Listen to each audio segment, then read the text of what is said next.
A paz do Senhor, meus queridos irmãos, amigos, professores da escola bíblica dominical, pastores, companheiros da obra do Senhor. Chegamos na lição de número 11 e vai falar sobre os gigantes da fé e o seu legado para nós, para a igreja.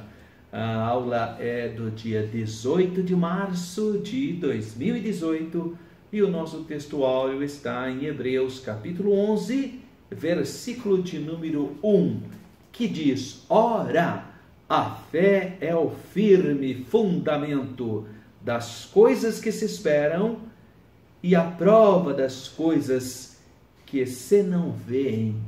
Esse é o nosso textuário. E a nossa verdade prática declara: a fé é a confiança irrestrita nas promessas de Deus. Graças a Deus. Vamos pensar um pouquinho então sobre esse textuário tão relevante, tão importante, tão motivador, que muitas vezes a gente vê muitos irmãos pregando sobre essa temática. Ora, a fé é o firme fundamento das coisas que se esperam e a prova das coisas que se não veem. Hebreus capítulo 11, versículo 1. Bom, então o nosso textuário obviamente está no capítulo 11 e apresenta a natureza da fé e exemplos de fé tirados do Antigo Testamento, que nós chamamos de heróis da fé. Bom, a palavra fé ocorre mais de 244 vezes, a palavra fé especificamente, fora outras palavras que apontam para essa mesma ideia de fé. É importante nós entendemos que o conceito de fé, mediante o uso de outros termos, é também utilizado, mas a palavra fé especificamente 244 vezes a gente encontra no Novo Testamento, a palavra especificamente fé, tá? Bom, a fé indica o quê? A apropriação de tudo quanto Deus nos oferece. Então, veja bem, a fé indica a apropriação de tudo quanto Deus nos oferece por meio de Cristo e a completa outorga da alma aos cuidados de Deus, aos braços do Senhor. E o nosso versículo diz, nosso textuário, a fé é o firme fundamento. A gente lembra de alicerce, né? Então, a fé é o firme fundamento. Bom, a palavra grega aqui é hipóstasis. Lembra de hipóstasis, né? Que tem a ver com substância. Ela indica, então, natureza real. Ou, como eu já disse, substância. Com frequência ela é traduzida por substância. Nesse caso significa a realidade de algo, em contraste com seus meros acidentes. No trecho de Hebreus capítulo 1, versículo 3, esse vocábulo é usado também aqui, o qual, sendo o resplendor da sua glória e a expressa imagem da pessoa. Então, quando ele fala que expressa imagem de sua pessoa, está falando que Jesus tem a mesma substância do Pai. Por isso que eu falei aqui da palavra fé como sendo realidade e substância. Então, Jesus é a mesma realidade, é Deus de Deus, né? Então, a mesma percepção de hipóteses, né? De substância. O uso dessa palavra por parte do autor parece indicar que ele encarava, então, a fé como algo que dá substância às realidades invisíveis. A fé como fundamento, então, é o alicerce, é a base sobre o qual edificamos as nossas esperanças. Essa é uma verdade, né? Mas provavelmente o que o autor sagrado está querendo dizer é que a fé é a certeza da realidade, é a certeza das coisas esperadas. Essa é a ideia de Hebreus 11:1. Então, a fé consiste em tornar reais as coisas que aos homens geralmente são irreais. consiste em enxergar aquilo que normalmente é invisível, que não se vê. Consiste em tornar em vital realidade espiritual aquilo que para as outras pessoas não passa de um sonho, de uma miragem, de uma ideia subjetiva. Essa, então, hipótese ou substância, pois torna-se arte da mente confiante, o qual aguarda sua concretização nessa plenitude celestial. Por isso que ele fala, é o firme fundamento do quê? Das coisas que se esperam. Então podemos comparar coisas que se esperam com coisas invisíveis. Essas duas categorias de coisas são iguais. Ambas falam de realidades celestiais, que têm a ver com Cristo e de sua salvação, bem como de tudo quanto está prometido na nova aliança, que é o nosso tema, né? A nova aliança. E ele fecha então o versículo dizendo, e é a prova das coisas que se não veem. O termo grego para essa ideia de provas é o elekchos, é traduzido como prova, mas também é usado no sentido de convicção. A fé é uma demonstração convincente para a mente espiritual acerca das realidades e da importância do mundo eterno. Então essa é a fé que crê em coisas espirituais, que tem essa visão transcendente das coisas de Cristo, as coisas que não se veem. Aqui em Hebreus 11:1 se refere obviamente a coisas celestiais, aos mundos celestiais, a tudo quanto ali está escrito ou contido, incluindo, claro, Cristo, obviamente, e a sua obra de redenção.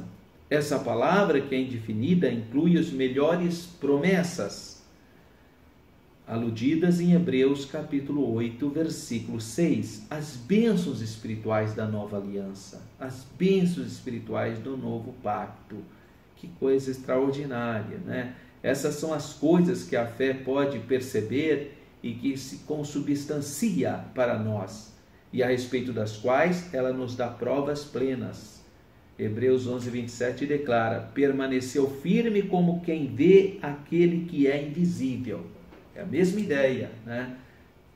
Coisas que não se veem, ou seja, aquilo que é invisível. Bonito, né? Que versículo animador, lembrando o contexto da Epístola aos Hebreus, que o escritor está escrevendo para o povo judeu, que está ali na Judéia, aqueles que estão ali em Jerusalém, por volta do ano 60, 62, 64, antes da destruição da Cidade Santa, que foi destruída no ano 70 pelo general Tito, e infelizmente o povo judeu foi levado ao cativeiro. Não os cristãos, historicamente, nós sabemos, pelo historiador Eusébio de Cesareia, que escreveu a história da igreja, ele pontua que a rebelião contra Roma começou por volta do ano 66 depois de Cristo, na Galileia. Chegou então e os exércitos romanos começaram a destruir a rebelião judaica pela Galileia, Vespasiano e Tito, né? E foram destruindo. Claro, não foram todas as cidades judaicas que se rebelaram, né? Existem cidades judaicas que não se rebelaram e foram poupadas, mas as que rebelaram foram destruídas. Flávio Josefo era um comandante da Galileia, ele foi preso, né, pelos romanos e depois tornou-se amigo de Tito. E quando o exército romano chegou para destruir Jerusalém, antes dele chegar, houve um período em que Vespasiano, que era o comandante das tropas romanas na Judéia, voltou para Roma e deixou Tito, seu filho. Nesse período, muitos judeus saíram então de Jerusalém e foram para a cidade de Petra, na atual Jordânia, e por isso sobreviveram a essa destruição terrível, catastrófica, que ocorreu no ano 70. Então, há um contexto histórico muito interessante para nós que estamos estudando a Epístola aos Hebreus. Qual é a intenção dessa lição especificamente? estudaremos então, ou estudarmos, um dos capítulos mais conhecidos da Epístola aos Hebreus, né, que é os heróis da fé. Então essa é a ideia. Objetivo: discutir a respeito da fé que gera confiança em Deus. Lembra que o próprio Deus diz: sem fé é impossível agradar a Deus. Então olha aqui a exortação. 2. Mostrar que a fé nos faz ver o impossível. E 3. Compreender que a fé dá poder para avançar. Isso é muito importante você passar para os seus alunos. Há uma introdução que fala sobre a supremacia de Cristo, seu sacerdócio e superioridade na nova aliança em relação à antiga. E vai falar que a fé demonstrada pelos heróis do Antigo Testamento, nos momentos mais diferentes da história, garantiu então a sua inserção à galeria dos heróis da fé. Essa mesma fé que garantiu que eles sempre avançassem e nunca recuassem, devemos imitar. Eles são referência para nós cristãos, referência de fé, referência de perseverança, referência de esperança. Então, o primeiro subtópico fala sobre a fé que gera confiança em Deus, porque existem outras fés, mas não que gera confiança em Deus, né? Existe uma fé histórica, por exemplo. Eu sou professor de história. Muitas vezes, quando eu estava falando sobre a independência do Brasil, dia 7 de setembro de 1822, quando o príncipe Pedro encontrava-se nas margens do Ipiranga, em São Paulo, e ele proclamou a independência do Brasil. Isso é um fato histórico. E todos acreditavam, todos têm fé nisso, historicamente. Nenhum aluno vai questionar isso, é um fato histórico. Mas também não acontecia nada de mudança na vida dos alunos. Não imagina que, terminando a aula, vinha um aluno falar comigo: professor Alberto, quando o senhor falou que Dom Pedro subiu naquele cavalo, se é que ele subiu mesmo, e proclamou a independência do Brasil, porque nós temos o imaginário do quadro da independência, a minha vida mudou. Não, isso não acontece. Isso porque ele acredita, é uma fé, mas é uma fé histórica. É completamente diferente dessa fé que gera confiança em Deus. Quando a pessoa confessa em Cristo, ele nasce de novo, a vida dele muda. Então são fés diferentes, né? A gente vê, o que eu estou falando aqui é a fé que gera confiança em Deus. Então, primeiro, ele vai apresentar Abel, o sacrifício de Abel. Então, o autor dá início na galeria dos heróis da fé com Abel, o primeiro exemplo de homem de fé. Então, está em Hebreus 11, versículo 4. O que diz lá em Hebreus 11, 4? Pela fé, Abel ofereceu a Deus maior sacrifício do que Caim, pelo qual alcançou o testemunho de que era justo, dando Deus testemunho dos seus dons. E por ela, depois de morto, ainda fala. Então, ele inicia a galeria dos heróis da fé citando Abel, falando que Abel era um homem que nos primórdios da humanidade confiou em Deus, depositou sua confiança no Senhor. E a Bíblia mostra que o seu sacrifício, feito com fé, agradou a Deus. Deus se alegrou. O culto prestado por ele foi verdadeiro, verdadeira adoração. E nós temos que ter essa consciência, meus irmãos, que quando a gente vai para adorar ao Senhor, nós temos que fazer com fé, com devoção, com inteireza de coração, e não por um ritualismo, como era o antigo sistema. O antigo sistema eram ritos, cerimônias, ao ponto da pessoa terminar e falar: já cumpri minha obrigação. Então é bem de cerimônia, né? Não tem a ver com um coração generoso, porque faz porque ama a Deus, reconhece o sacrifício expiatório de Jesus, foi lavado pelo sangue de Jesus, por isso é agradecido. É de coração, não é de ritual.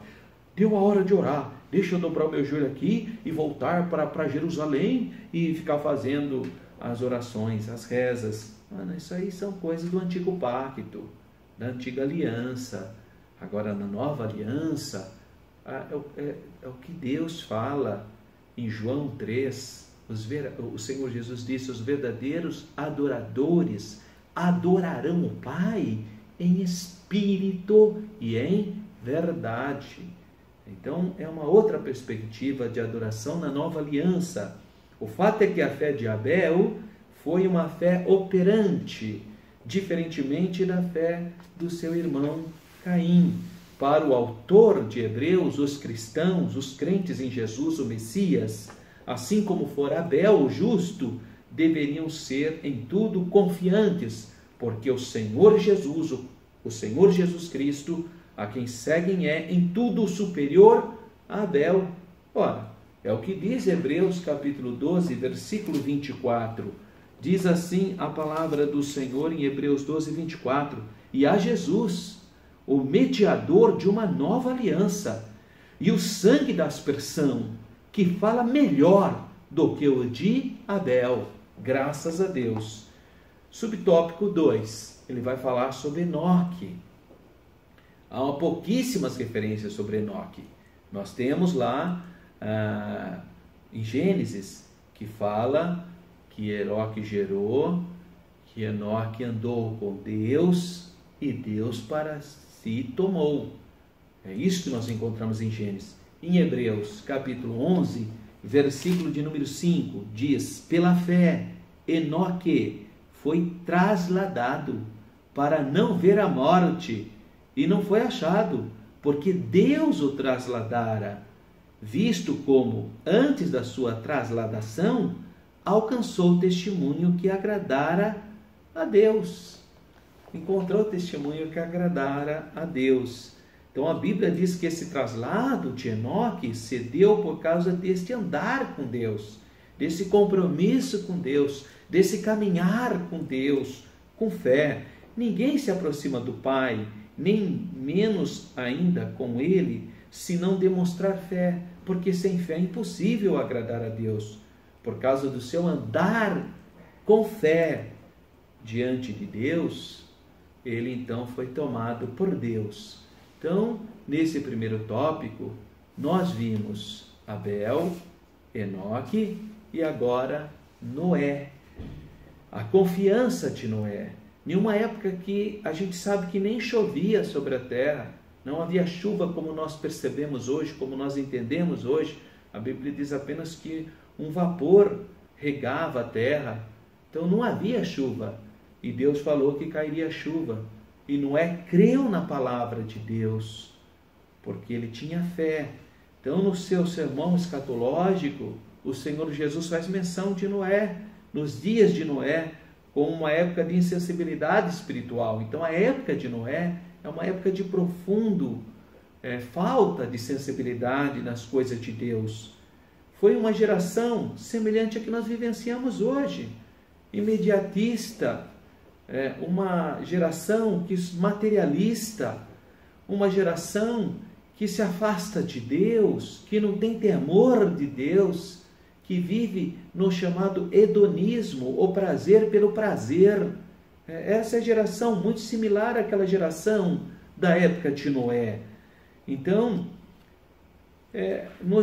nesses dias de Noé, já se via uma espécie então desse hedonismo, porque todos se procuravam apenas com aquilo que dava prazer imediato, conforme Mateus 24, 37 e 39. E é exatamente o hedonismo, ele deixa a pessoa dormente para as questões espirituais. O prazer pelo prazer, a vida carnal, a vida segundo o rumo da carne, ela adormece o indivíduo, anestesia o indivíduo e ele não tem sensibilidade espiritual. E aí vive uma vida, então, indiferente, ao ponto de a Bíblia dizer que eles não perceberam até que Noé entrou na arca. Olha, não perceberam. Quando ninguém conseguia ouvir Deus, Noé ouviu. E é por isso mesmo que em Hebreus 11, 7, há a seguinte declaração: pela fé Noé, divinamente avisado das coisas que ainda não se viam, temeu, e para a salvação da sua família preparou a arca, pela qual condenou o mundo e foi feito herdeiro da justiça, que é segundo a fé. Graças a Deus. Então, nesse primeiro tópico da lição, nós temos 3 exemplos de fé, iniciando com Abel, depois com Enoque e agora com Noé. Há, então, uma Eu convido você para acessar o meu site www.professoralberto.com.br, porque eu estou fazendo uma sugestão de leitura, que é um livro editado pela nossa casa publicadora da Assembleia de Deus, do pastor Orlando Boyer, que chama Heróis da Fé. Olha, deixa eu te contar um testemunho pessoal meu. Eu era ainda muito jovenzinho, congregava ali na Assembleia de Deus da cidade de Jundiaí, e eu tinha muita sede de Deus. Então eu buscava muito a presença de Deus, eu queria ser batizado no Espírito Santo. E eu buscava, lia a palavra, orava, e eu encontrei alguém, me apresentou esse livro, Heróis da Fé. Mas que livro maravilhoso! Como alimentou a minha alma, como despertou em mim o desejo de servir mais a Deus ainda. Então eu quero recomendar para você, durante todo esse trimestre, eu recomendei alguns livros para você, como por exemplo O Peregrino, como o próprio livro que eu escrevi, História do Povo Judeu, uma perspectiva pentecostal, também o livro do Flávio Joséfo. Agora estou te apresentando, sugestionando um outro livro muito bom para leitura, Heróis da Fé. Você vai amar esse livro, tá? Leia esse livro. Nós temos um subsídio bibliológico que os professores devem ler e tirar bons proveitos do comentário bíblico pentecostal do Novo Testamento. E o tópico de número 2, a fé que faz ver o invisível. Então aí aparece já quem? Abraão. Hebreus 11:8. Pela fé, Abraão, sendo chamado, obedeceu, indo para um lugar que havia de receber por herança, e saiu sem saber para onde ia. Ora, Abraão morava numa das cidades mais sofisticadas do mundo antigo, que é a região da Mesopotâmia, Ur dos Caldeus, onde estão os dois grandes rios, Tigres e Eufrates, um local sofisticado. Você sabe que a escrita, historicamente falando, é oriunda do Egito com os hieroglíficos, e a Mesopotâmia com a escrita cuneiforme.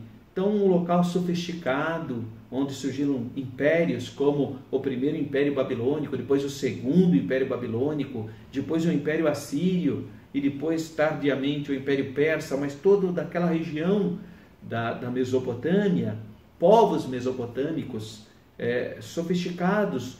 A gente pode pegar as tabuinhas de argila que sobraram para a gente ter uma ideia do desenvolvimento cultural desse povo.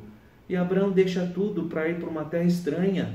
É fé sem ver, invisível, mas ele creu na palavra de Deus. Todos os nomes citados anteriormente são tidos como exemplos de fé, mas nenhum deles havia se tornado modelo para os judeus como fora Abraão, que é o amigo de Deus, que é o pai dos crentes, é o nosso modelo de fé. Quando chamado por Deus, Abraão obedeceu e sua fé o guiou, mesmo não sabendo para onde ia. Foi primeiro para Harã, porque ele ainda estava sob a autoridade patriarcal do seu pai Tera. Mas quando seu pai Tera morreu, o Senhor apareceu a Abraão de novo e mandou ele sair. E ele foi para Canaã. Então, a fé que faz ver o invisível. Os cristãos devem seguir essas pegadas do pai Abraão, nessa perspectiva. O segundo exemplo é o caso de José, que é a história, talvez uma das histórias mais lindas que se tem. Há alguns anos, não sei precisar quanto tempo, através das redes sociais, da internet, foi feita uma pesquisa mundial, qual seria a história mais linda. E a história de José ganhou como a história mais bela. Realmente, todas as vezes que eu leio a história de José, eu me emociono, porque é uma história belíssima, né? E a Bíblia, então, mostra a fidelidade de José. José foi fiel quando ele estava junto com o pai Jacó. Foi fiel quando ele estava em um ambiente exterior. E eu e você sabemos muito bem que quando as pessoas estão próximas, estão na sua casa, de alguma maneira ele está sendo policiado pela família. Então tem a proteção patriarcal familiar. Mas e quando ele foi vendido como escravo pelos ismaelitas ou midianitas, são povos mesclados, para a casa de Potifar, ele chega lá na casa de Potifar e Deus abençoa José. Não havia os 10 mandamentos. Você sabe que nessa época ainda não havia. Moisés só é quase 400 anos depois. Então nem havia os 10 mandamentos. E no entanto, José foi fiel a Deus. Não havia o mandamento dizendo não adulterarás. Deus não tinha ainda dado a lei mosaica. Mas José foi fiel. Mesmo sendo tentado pela esposa de Potifar, eu já vi jovens dizendo, mas a mulher de Potifar deveria ser uma mulher assim, que não chamava atenção. Quem disse isso? Pega o livro de história, olha lá no 6º ano, pega lá o livro de história do 6º ano, quando você vai estudar os povos antigos, olha lá a foto das mulheres egípcias, as pinturas são graciosas, são os primeiros que inventaram o perfume, a peruca, a maquiagem. Então um povo sofisticado. E além do mais, tudo indica que Potifar e a sua casa deveriam ser não africanos, mas semitas, provavelmente Ixo, né? Porque os reis pastores tinham invadido o Egito, parte do Egito. Então José, tudo conspirou para que José fosse infiel. Em primeiro lugar, porque ele estava sozinho. Segundo lugar, porque ele estava carente ao extremo, ele tinha saído do aconchego do seu lar, da proteção do seu pai Jacó, e aí chega uma moça, uma mulher, e vai querer dar o carinho que ele precisava. Ele é um ser humano, ele é um jovem com 17, 19 anos, cheio da sua potencialidade física. Então tudo conspirou, e além do mais não tinha os 10 mandamentos, além do mais ele era escravo, o escravo está sujeito aos seus senhores. Basta você pegar o livro aqui mesmo, do Gilberto Freire, aquele livro Casa Grande e Senzala, por exemplo, você vai ver como que os senhores faziam com seus escravos, os abusos sexuais que haviam. Então tudo conspirou para que José pecasse, e se ele pecasse, a gente ia até defender ele, considerando as circunstâncias. Mas apesar de tudo conspirar para que ele fosse infiel, ele é um exemplo de fé. Ele teve, sabe o que, irmãos? Não teve os 10 mandamentos apontando para ele, não tinha família, não tinha ninguém apontando para ele, porque tem gente que só obedece se tiver todo mundo em cima dele fazendo pressão. Mas José não. José tem uma coisa que eu e você, eu quero que você preste atenção nisso, eu e você temos que ter temor de Deus. Porque tem hora que você está sozinho na frente da internet, na frente da televisão, ou em uma outra cidade, sozinho. E se você não tiver o temor de Deus, infelizmente você vai cair. Mas se você tiver o temor de Deus, que é o princípio da sabedoria, você vai resistir o diabo e ele fugirá de vós. Amém, irmãos? Então José é um modelo para todos nós. Há algo interessante aqui, que José não quis ser sepultado no Egito. Ele falou, quando ele foi morrer, que os ossos, ou que a sua múmia, ou os seus ossos fossem levados para Canaã. Então ele enxergava que Deus visitaria os seus irmãos no Egito.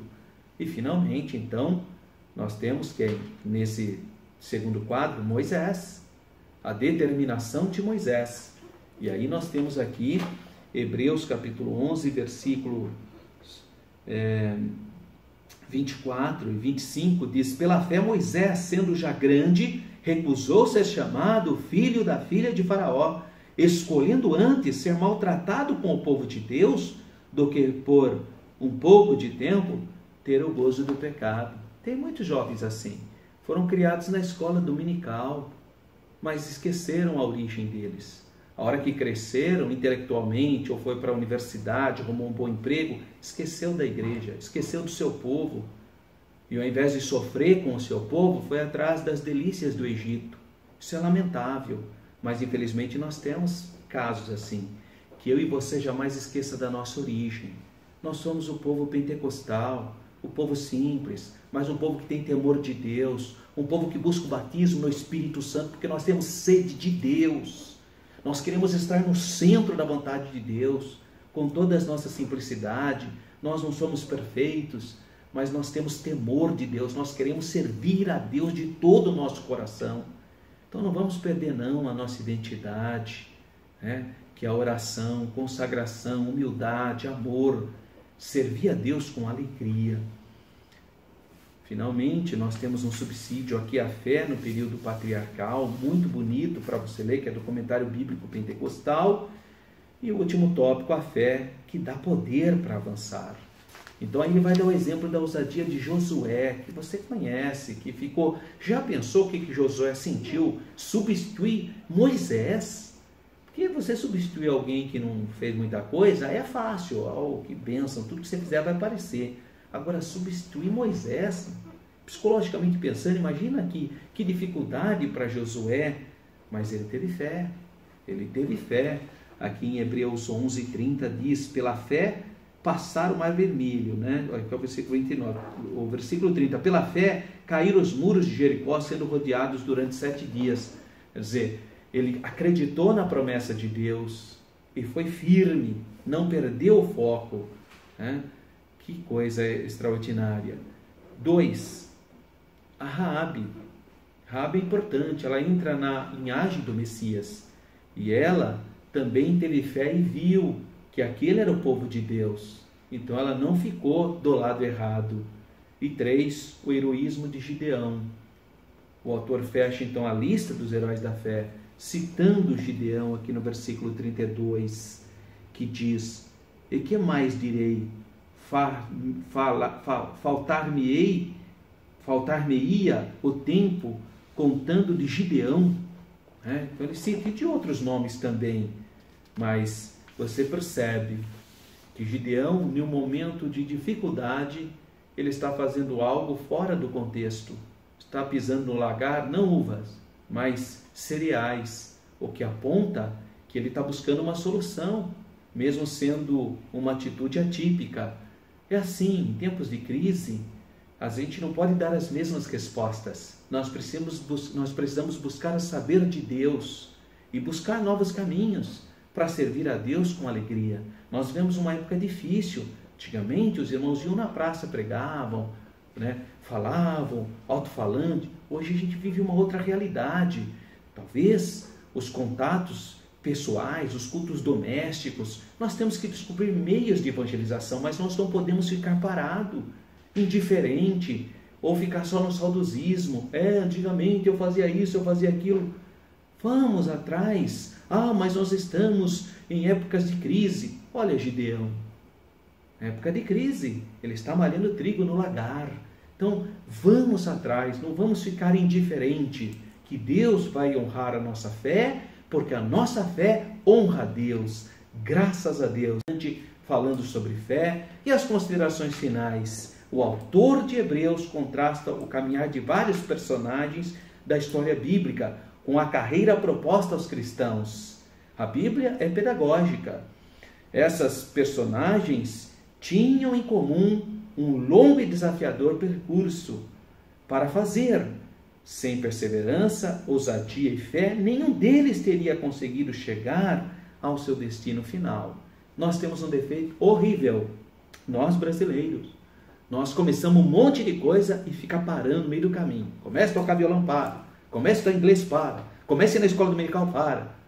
Irmão, não precisamos parar com isso, nós precisamos ter foco. Nós precisamos ser mais firmes nas nossas propostas, precisamos mais ser perseverantes.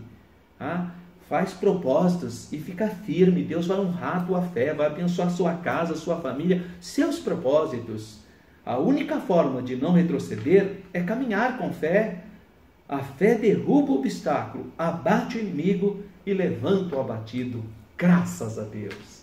Que Deus continue abençoando sua vida, sua família e que você tenha uma aula abençoadíssima. O nosso site está à sua disposição. Clica lá. www.professoralberto.com.br. Vou te citar mais um site que vai ajudar muito você, que tem muita matéria boa lá. www.nossocredo.com.br, tá? Então, você tem o meu site, www.professoralberto.com.br, e tem mais um site que eu estou citando para você, que é muito bom, tem muita matéria teológica, www.nossocredo.com.br. Um grande abraço, fique na paz do Senhor.